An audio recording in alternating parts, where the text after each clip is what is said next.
going to keep, and I'd be long dead, they're going to keep and publish it for the 200th anniversary of the famine. And it's called the Famine Trilogy. Now, Famine Trilogy, and this is my final one. It was 8:30 on Pancake Tuesday. The weather, one would suppose, would have been just about right for the time of the year.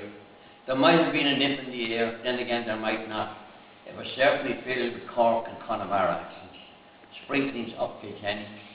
If it was a man that waited for a fair wind to carry him to the frontiers of the New World that morning, he would have been a hunchback with one leg longer than the other. His hair would have been matted from long years of neglect, and the sight would have already departed from one eye.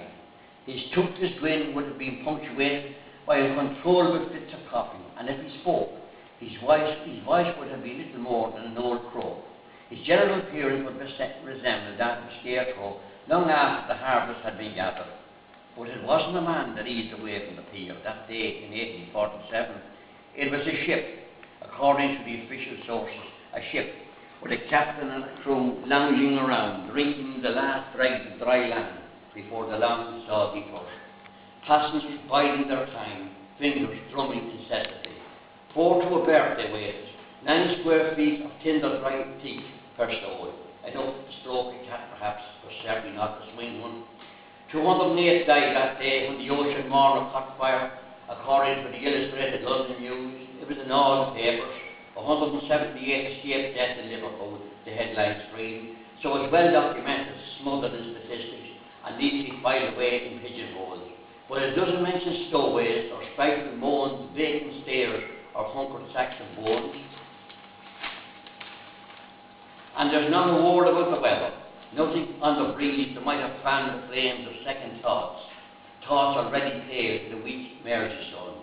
And we don't know if the raindrops spit and sizzled when they hit the charred remains, or if the cries of the dying might have mingled with those of the seagulls, or those who survived have stood around in circles, envying the rats as they clamoured along the quayside, sniffing that connoisseurs at a flower show, or grey crows arriving as guests to a garden path.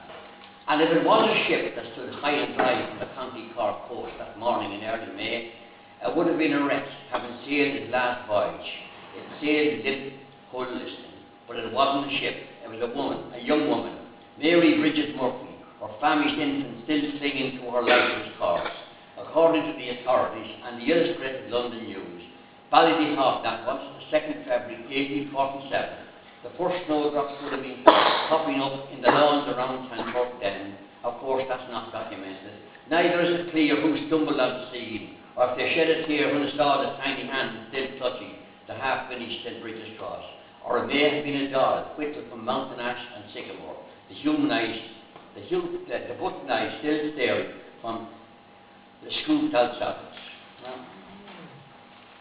And what of Matthew Logan, Sonny Logan, distressed paper, 1847, 1/8, whatever it is, ejected from his holding for the non-payment of arrears.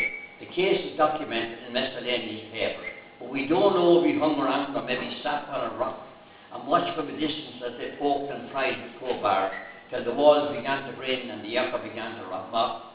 And when the stubborn chimney breast finally stumbled in himself, tumbling, we don't know if he managed to salvage the skillets and the cauldrons and the knick-knacks of his life, or if he just sat back and dreamed of terrapins and cabbage and corned beef Christmas mornings and freshly gardened socks.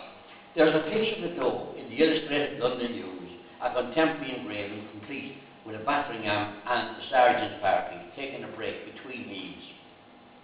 And a company of dragoons, rigid as rails and stretching from the gable end to the indented edge, obscuring the view of the landscape and the river, and the men pickling trout, and the hunched figures waiting in painful expectation, their faces black against the first glows of winter, and the ragamuffins foraging in the miles of winding white thorn, leafless now in the aftermath of so many hungry fingers. The sun crimson behind a big tree, where the pigeons sleep with one eye open, and the chestnuts hardly ever hit the ground. Now I'm finished.